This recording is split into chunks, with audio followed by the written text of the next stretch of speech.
Hi, I'm Ava. I want to tell you about my tricky relationship with my mother-in-law, Sophia. She always seemed to make things hard for me. Sophia had old-fashioned ideas and never really liked me.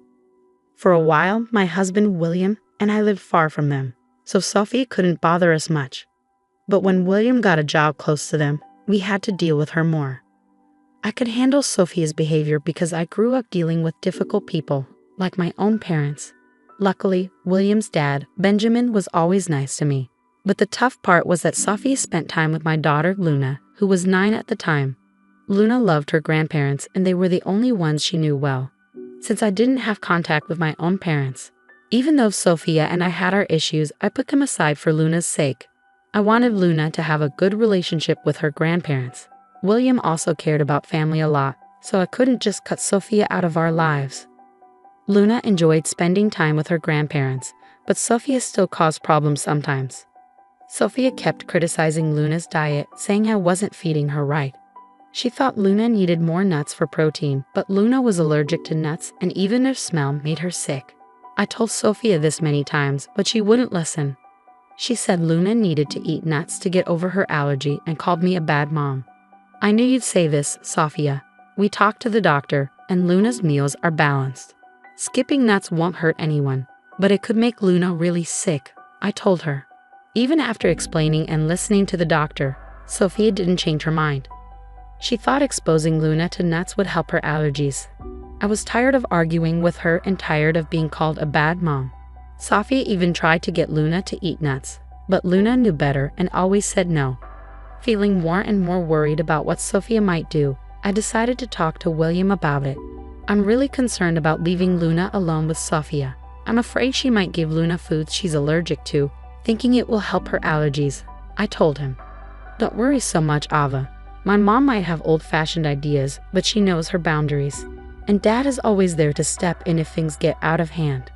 Luna loves being with her grandparents, and we can't just stop her from seeing them, William said, trying to reassure me. But Sophia keeps ignoring Luna's allergies. I'm genuinely scared for Luna's safety whenever she's with them without me. We need to talk about this. I can't keep worrying like this, I insisted. Relax, Ava. There's no need to stop Luna from seeing my parents just because of this small issue. Luna loves being with them, you know? And if you're worried about Mom, I'll talk to her. She'll listen to me, William assured me. His words made sense. Luna really enjoyed being with her grandparents, so I couldn't bring myself to stop her. If Luna had ever said she didn't want to see them, I would have respected her decision. But I didn't realize that even William couldn't change Sophia's behavior. Things came to a head at Luna's 11th birthday party. Benjamin and Sophia were invited, and they said they'd come. Sophia seemed really excited, which made me uneasy, though I didn't know why. When they arrived early, it surprised me because Sophia usually avoided being around me. She gave Luna a big present wrapped in birthday paper and said, "Happy birthday, Luna. Here's your gift. Grandma got you something really special." Luna thanked Sophia, and then Sophia said, "Wow, that's a big gift. What's inside, Grandpa?" "I have no idea, Luna. Grandma chose it, and she won't even tell me what's in there. We'll both find out when you open it," Benjamin said.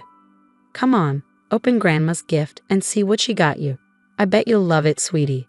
I'll be your favorite grandma ever," Sophia said excitedly. "I can't wait to see what you got me, Grandma. I'm so excited." "We'll open all the gifts after we cut the cake, Luna. Let your friends arrive, and once we finish the cake, you can start opening the presents," I suggested. "No, Luna needs to open my gift before cutting the cake. That's why I came early to give her my special present," Sophia insisted. Despite feeling suspicious about Sophia's behavior, Luna seemed genuinely happy to get such a nice gift from her grandma. The big, heavy package made Luna even more excited, and she couldn't wait to see what was inside. She wanted to start opening her presents once all her friends were there. I agreed to let Luna open Sophia's gift before the cake, as Sophie said it had to be done that way. I didn't want to upset Luna on her birthday, so we went along with it. But little did I know what a disaster it would turn into. Luna and her parents were let down by the one person they trusted. Sophia not only ruined Luna's birthday, but also turned everyone against her. When Luna opened the gift, she found a big cake with her name on it. She was happy for a moment, but then she passed out. William and I rushed to her, scared and confused when we saw her throat swelling up. In shock, I watched as William hurried to get an epinephrine shot while someone else called the police. Knowing exactly who was behind this, I confronted Sophia, demanding answers. "What on earth did you put in Luna's cake? What's in it?" I asked, my voice shaking with anger and fear. Sophia pretended she didn't know anything, saying, "I didn't do anything, Ava. It's just a regular cake. I don't understand what's happening. Maybe something you did caused Luna to faint. You've been neglecting her nutrition despite my warnings, and now she's paying the price. Don't try to blame me.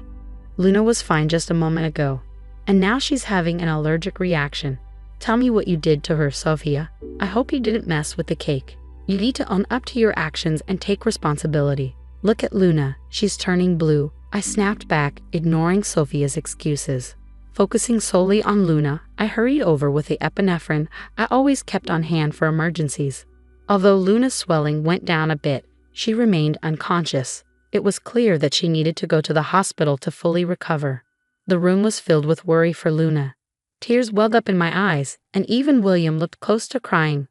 Sophia, who was already in tears, seemed scared. In that moment, I decided to cut open the cake to see what was inside. What I found shocked me to the core.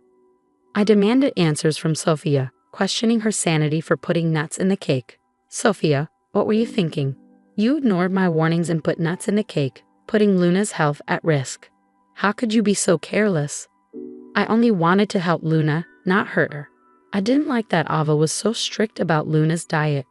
While it's true Luna might have reactions sometimes, I thought gradually giving her nuts could help," Sophia argued. My frustration boiled over when I confronted Ava, saying, "Are you crazy? Our daughter is allergic to nuts. She could have died from this reaction. Who gave you the right to decide how to handle her allergies? Look at the mess you've made.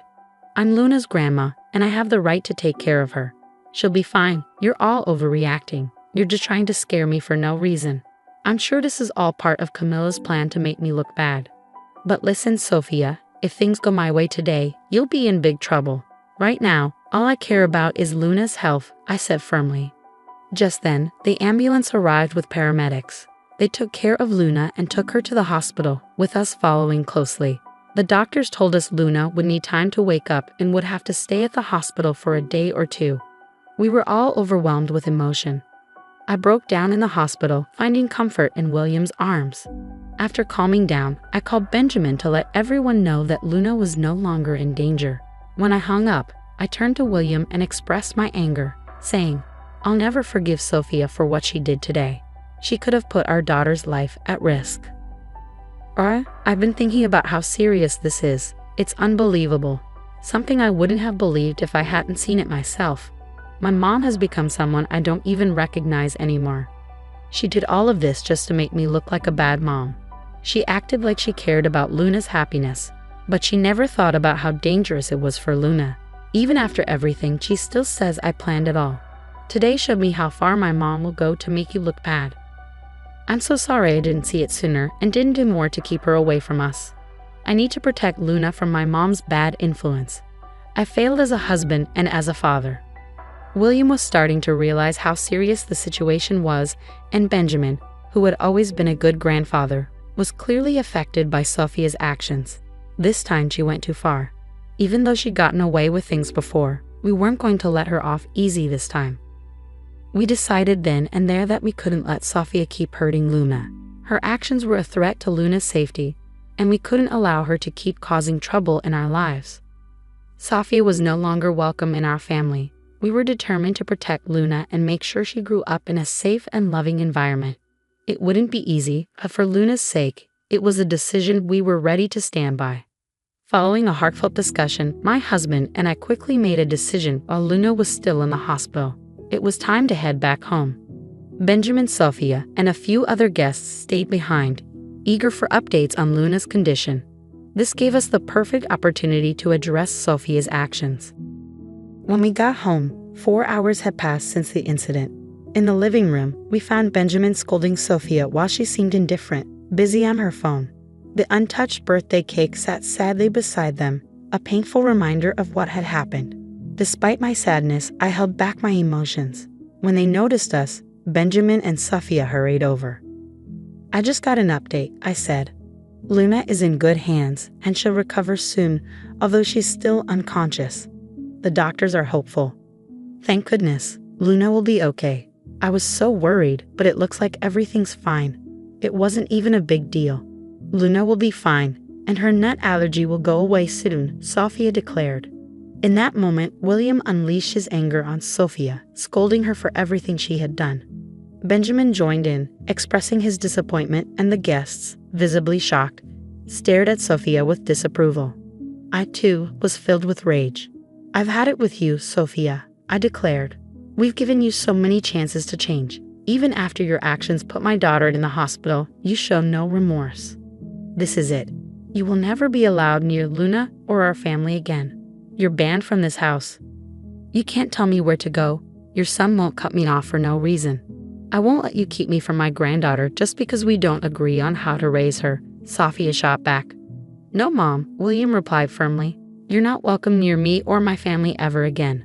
Dad can come here anytime, but not you. He's the only sensible grandparent Luna has. He's done his best to keep Luna safe. But today you put Luna in the hospital and acted like it was the right thing to do. I can't let someone so heartless be around my daughter. Sophia couldn't believe her own son was turning against her. She had always trusted William to support her, not realizing he was being rational, unlike her. Even the guests started criticizing her. Sophia felt trapped, with no one on her side, not even Benjamin. In desperation, she screamed at us, blaming me for setting her up. This is all your fault, Ava. You turned everyone against me. I'll never forgive you for this. You should be begging for our forgiveness. Your actions have ruined your reputation and kept you from Luna. I'll sue you for grandparents' rights. I'll take you to court, and the judge will let me see Luna. Just wait and see. I don't need anyone to support me. I responded firmly, you're not going to have much luck getting grandparents' rights from jail. I'm sure the judge would find it pretty funny to have a criminal asking for visitation after putting her own granddaughter in danger. Sophia protested. What are you talking about, Ava? Why would I go to jail? I didn't do anything wrong. Didn't do anything? I shot back. What you did is a crime, Sophia. You can be arrested for knowingly exposing a child to allergens. It's considered a form of poisoning. Maybe you didn't realize it, but William and I did.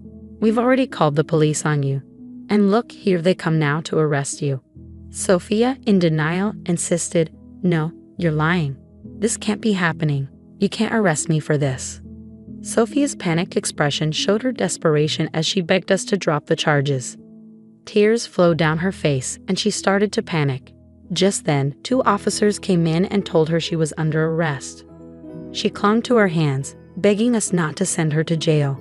William remained unmoved, telling the cops to take her away, while I gave Sophia a cold look, showing that her deceitful game was over. In a last attempt, she turned to Benjamin for help, begging him to do something. Benjamin, please. You can't let your wife get arrested like this, she pleaded. But Benjamin stood firm, saying, when my wife does something truly terrible and shows no remorse, I won't protect her. I've warned you for years to change, and you never listened. Today, you put our granddaughter in danger. I was only trying to protect her, not realizing it would hurt her so badly. Please, Benjamin, I'm your wife. You have to help me, Sophia pleaded desperately. But William stood by his decision, saying firmly, Sophia, I've already cut you out of my life. It's the right thing to do.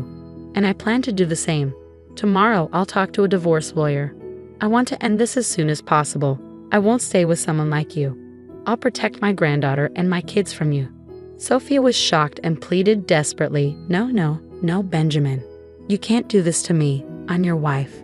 Ignoring her, Benjamin told the cops to take her away. Sophia continued crying and begging for help, bringing a tumultuous end to an event that had long concluded. A sense of peace washed over me as William, Benjamin, and I went back to the hospital. After the other guests left, clearly upset by Sophia's actions, they promised to tell everyone what she had done. The next day, Luna woke up feeling much better, but she was terrified of Sophia. Luna cried and begged us to keep her away from her grandmother, saying how Sophia had tried to make her eat things she was allergic to. To help Luna deal with her feelings, we got her a therapist. At the same time, William and I started going to therapy together to work on our communication as a family. Having Benjamin's support was really important for all of us. With his help, we started to heal and grow stronger as a family. Sophia's life took a sharp turn for the worse after the incident. Her actions caught up with her, and she faced serious consequences. Once her own family found out what she had done, they scolded her and cut ties with her.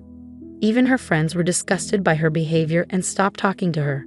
With no one to turn to, Sophia found herself in a desperate situation, begging everyone for bail money. But she didn't get any help, and Benjamin filed for divorce the next day. Sophia was served with divorce papers while still in jail. Receiving the divorce papers in her cell sent Sophia into a fit of rage. In the following months, Benjamin was able to get a quick divorce, taking advantage of state laws. With the police report as evidence, our legal case against Sophia moved forward. Despite the expectation for Sophia to cover Luna's medical expenses, her financial struggles resulted in a lengthy prison sentence as the judge ruled against her. Moreover, we obtained restraining orders to ensure she stays away from our family. With confidence that Sophia won't have the chance to approach us again, we remain watchful. But if by some chance she tries to cross the line, she'll encounter the fierce protection of Mama and Papa Bear, who are determined to do whatever it takes to keep Luna safe.